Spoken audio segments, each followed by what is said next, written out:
Madalas akong nalilito sa aking kapaligiran.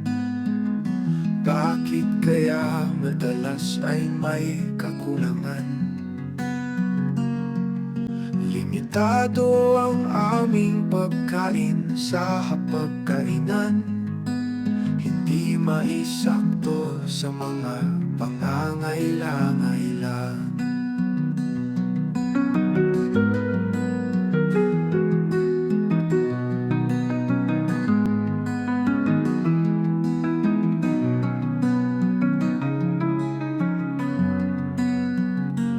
Sa economics natutong sumuri ng kaganapan.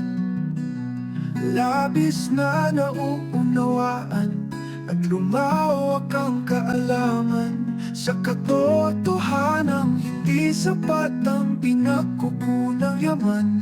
Kaya nararapat na gamit ng may kaingatan.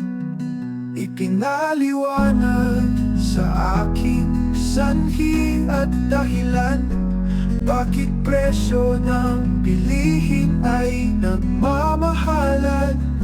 Solusyon ay nasa ating ding kakayahan. Disiplina, tamang edukasyon at dalisay na pagdadamayan.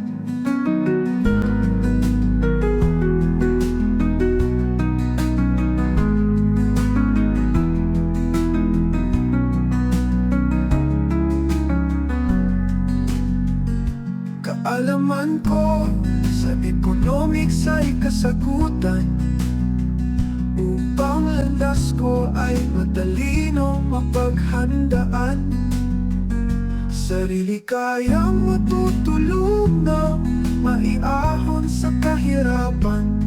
Ng dalisay na tagumpay ay masusumpungan.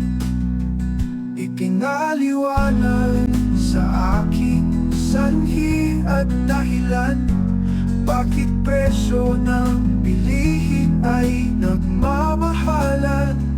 Solusyon ay nasa ating ding kakayahan.